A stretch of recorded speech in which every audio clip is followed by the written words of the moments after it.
Well, OTAs are going on around the National Football League, and that means players are getting hurt. Players are getting banged up, and this is scary. Even though some of them are more minor, Bloom, we're here to talk about some of the OTA injuries that we're watching and monitoring now. And one of them is Michael Pittman banging his knees in practice over the week. And it's like, he's going to be okay, but it's still something you don't want to hear, especially with a player like Pittman, who you may be counting on this season. Yeah, see, this is what your homework is if you're a fantasy football player.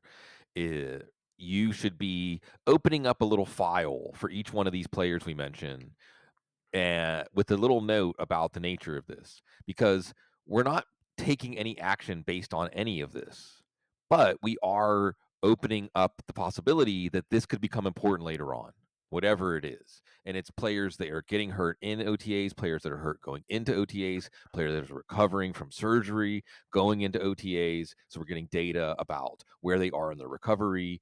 And absolutely, this is one of those situations where, as we look at these scares that happen in practice, right? This is the worst in the era of social media. Sees, we go all the way, right? Like when we started doing this, you had to wait for some sort of, it wasn't print, at least. We came along in the internet era, but you still had to wait for some sort of recap of the practice to be quote unquote published. Now everything happens in real time with real time observations, and they'll see player carded off at practice, in training camp, and carted off means something different, and we can get into a whole discussion of that. The bottom line is, maybe this is nothing. 99% it's nothing, but 1% it's not. And if we see Michael Pittman have a problem, we always want to take down which knee was it.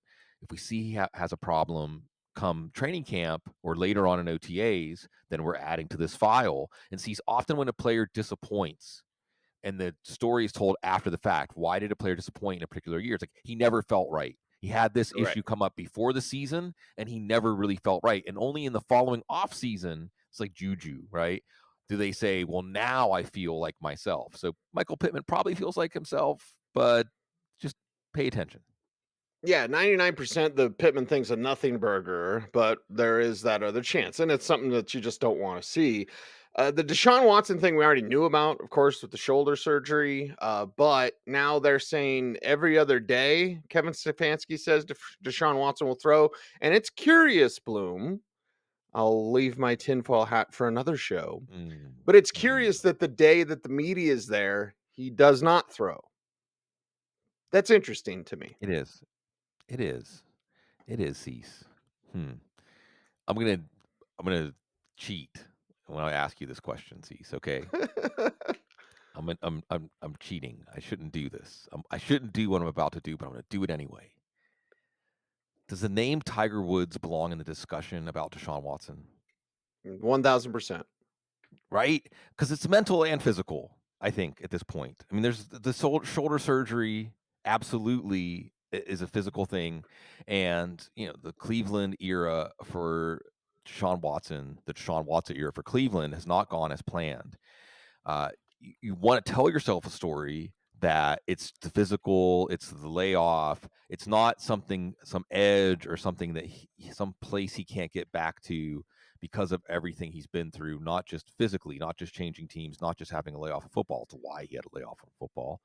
So, we'll continue to watch this. I think that we have some action cease that might be about appearances, like not having him throw. What would be the possible reasons for that? I mean, you don't want a spotlight on where he is in his recovery, or what he looks like compared to what everybody thought the Browns were getting, the Houston Texans, Deshaun Watson. But then on the flip side, does this team make plans eventually for the future at quarterback, like a Michael Penix kind of pick? I think that's what I'm looking for on the horizon. And this story with Watson and the shoulder, more than anything, is just the prelude to what is already a make or break season. I don't care about the guaranteed money. Let's see, we see teams moving on from 60, 80 million in guaranteed money. Why not 100 million? Why not more than 100 million as the cap keeps going up? Because Deshaun Watson could be sinking this franchise, shoulder or no shoulder. Well, and at the same time, Jameis is there and everyone's loves him. Everyone loves him. So it's Hmm. like you got the guy. You've got the guy that can lead your team in the way you thought Deshaun would. And my brain goes to one, nobody in the media would really be able to identify. I'm not as familiar with the Cleveland media, and I apologize to our friends in the Cleveland media. I know a few of them do listen to the show, but it's like, okay, who would be like, oh well, that pass took a little bit longer to get there, Mhm, right? So I'm like, mhm, is this him asking for that? mhm, Instead of the mhm. team being like, Sure. "No, we'll limit you," or whatever. You can do that all the time. You could limit guys in practice. Yeah, no, you're right. I mean, these are the questions you should be asking, and some of it's because the off season and we're bored, the rush of the draft, and there's not much to talk about. Right. But I think that that's the right. One of the things, anytime we're talking about the NFL, anytime we're talking about things that get out about the NFL, and when the NFL is in the public eye, there is a managed perception element that is there's information there, and it's not the information that they're trying to get you to take away from it, but there is information in there if you start asking these kinds of questions. And I think you're right that it's conspicuous that he did not throw when the media was present. And again, it's just just put a tab there and come back to this. But this one already feels ominous. Yeah, it feels interesting. Now let's get some 3 wide receivers out of the way, because we're gonna finish with a running back injury that is interesting, but let's get these 3 wide receivers out of the way. Tank Dell with the gunshot. Everyone do yourself a favor and go watch his highlights of him running. It's awesome because you get to see Tank Dell perform, and, he's got that wide receiver 2 flexibility for your fantasy teams. And then a couple of rookies with hamstrings, one more concerning to me than another. Roma Dunze with a hamstring, but Xavier Worthy with a hamstring. And when you're the fastest man on the planet and you have a hamstring, those suckers can linger. Okay. Mhm. So for him, Bloom, maybe I'm just paranoid. But for Worthy, I think it's much more impactful to already have this hamstring for Xavier Worthy than Roma Dunze. But let's talk about Yeah. all three here. Yeah. Yeah. Look at the easy one out. Tank Dale. Tank Dale. Get that easy one out of the way because I Cease, he's quickly entering mythical status already Mm, going into his yeah. second year, right? He Yep. completely defied the conventions about size and wide receiver and was part of a central part of the CJ Stroud story. CJ Stroud asked for him. CJ Stroud asked the team, like, yeah, like this guy, bring him onto the team. And you see what happened. And then they trade for Stephon Diggs, which slows down. And hey, Nico Collins is great too. Slows down the Tank Dell train a little bit, and then he gets shot. Ooh. And he's already out there like nothing happened, right? It's Brian Robinson. Let's remember that about Brian Robinson too. Tank Dell going third of the 3 Texans wide receivers, and I don't think it's be strange at all if he was the most productive one. So get on that. Odunze Worthy, so let's unpack this. These first of all, rookies. Ooh, you don't want your rookie to show up for the first practice hurt, right? Look out. Well, the first thing is, what were you doing during draft season, right? I mean, this is your first test. You have this.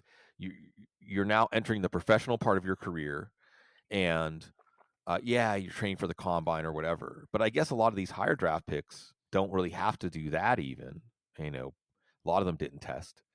So what were you doing? Why aren't you ready to do just a practice? That's concerning. Maybe not concerning from oh, he's a bust. Okay, come on. But more from a sense of how's the rookie year going to go? Because I think with the rookie year, it's like the space shuttle. Early missing things early. We're getting there's Odell Beckham. There are rookies that defy this, but for the most part of that transition, being present for everything is important. So I think for both of these guys, we're putting a little more emphasis on coming in with a hamstring. And then the second layer to this piece is, the check engine light kind of hamstring. And again, this just fits right back into that rookie narrative. Like sometimes when a player shows up, again, we look in hindsight, not all, not most, not in the majority, but some of the guys who show up to OTAs or show up to camp hurt stay hurt in a way that doesn't necessarily show up on their injury report, but it shows up again in disappointment over the course of their season. The check Mhm. engine light. But Worthy, as you said, is the real headliner here because he's a speed receiver, and they have to be able to open up the throttle. They have to be able to completely trust their bodies, and hamstrings can be difficult for that. So we watch that, and see we look at the arbitrage play here. It's Marquise Brown, and I think lost in the Roshi Rice legal troubles. And then this worthy pick is that Marquise Brown is going to have a chance to play with Patrick Mahomes, and we've seen him be very productive with Kyler Murray. So this could be really exciting, especially if we now factor in Xavier Worthy not making as big of an impact as expected. Yeah, and just as we make the transition to Josh Jacobs, Bloom, Uh-huh. I'm also reading on our newswire at footballguys.com. Make sure to like and comment and subscribe to this video and all that. But they're confident about Christian Watson, who's on a program to help him avoid the Sure. hamstring injuries that have plagued him through 2 NFL seasons. We just talked about wide receivers with hamstring Yeah. injuries. Yeah. Christian, I give you Christian Watson. So yeah, it is something to just put a pin in, take a note of for these receivers. Not great, Bob. But now Josh Jacobs, a little minor hamstring thing. Let's discuss. And please bring up Marshawn Lloyd because I love him. Yeah, that's the name that should come to mind right away. With Jacobs, again, it's just more that check engine potential dimension here. You hope it's nothing. Uh, Again, just to give a template, I'm no Dr. Gene. We love you, Dr. Gene. We love you. But if he has a hamstring issue in camp, now this takes on extra meaning. And Marshawn Lloyd looms here. It's going to be a good offense. It's going to be and Watson. You mentioned Watson, and I think just as he enters the discussion about the Green Bay offense, let's just remember anything Christian Watson can contribute is gravy. And if Christian Watson can get over the hump with this hamstring issue, if he's not Will Fuller the second, well, Will Fuller was Will Fuller the fourth, so would he be Will Fuller the fifth? Anyway, Christian Watson definitely could put this offense over the top if he can stay healthy, and that could affect Jacobs or Lloyd. And again, this could be one of those breakout offenses. But with Jacobs, you look at the contract cease, and in some ways, Josh Jacobs got paid, but in other ways, it could be just a 1 year deal. It's not that true. Like generational security players that have gotten to Jacobs level have gotten at other positions. And with the Marshawn Lloyd pick, you see additionally Green Bay looking to already maybe to the future after Jacobs, and things like coming to OTAs sitting with a hamstring could be part of the reason why. Yeah, and when a running back it falls off, it just falls off. Mhm. So we hope Jacobs stays healthy and performs well, but we also know that running back's a tough business, yo. And then the Mhm. Kyren Williams thing to wrap up today's show. A little bit of an abbreviated show. I got Broncos OTAs to go to. It is a Broncos show. So I get to see Pat Surtain work on Bo Nix, which will be fun. But either way, let's wrap up with a troubling injury to me. Kyren Williams Yeah. isn't the most physical back out there, right? One of the things in the pre-draft process, even though I liked his running style, Bloom, Mhm. I was like, okay, he's not the biggest, he's not the fastest. Well, when you take a guy that's not the biggest, not the fastest, and then you get an injury that could linger, hopefully doesn't. But again, we got to put a pin in this. These are the drum beats. You Yeah. guys wonder why are you guys talking about these minor injuries? These are the drum beats that we Yeah. all when we get to August and we're like, "Hey, remember those drum beats? Here's the first note." Yeah. The butterfly wings that can turn into the hurricane.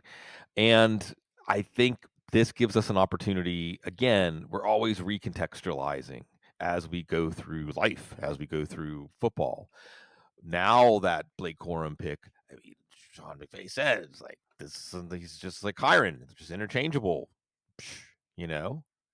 So uh, that could be part of what's informing them. Not that they knew about this foot injury, but that you look at the injuries Kyren Williams has suffered so far in his 2 years, and you look at how much they frankly overworked him. Because we're talking about a 5'9", 190 back.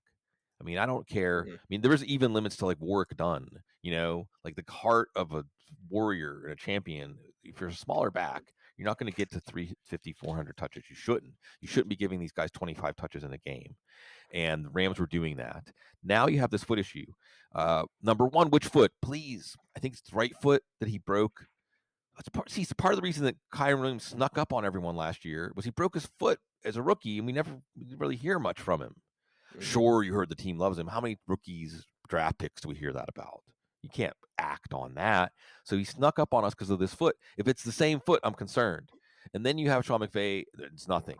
Or I don't know exactly what he said, but he's really saying, "Oh, we're not worried about it at all." I think you're selling it a little bit when you say mhm. that. Yeah. Mhm. at all.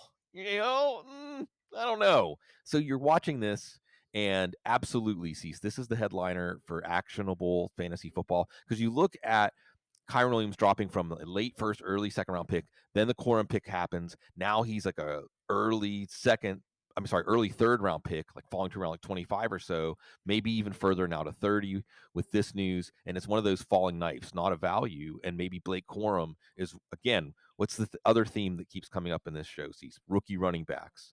These stories, these butterfly wings are what create the perfect storm sometimes for the rookie running backs. Yeah, the perfect storm we've got for you right here on YouTube, including 3 channels now.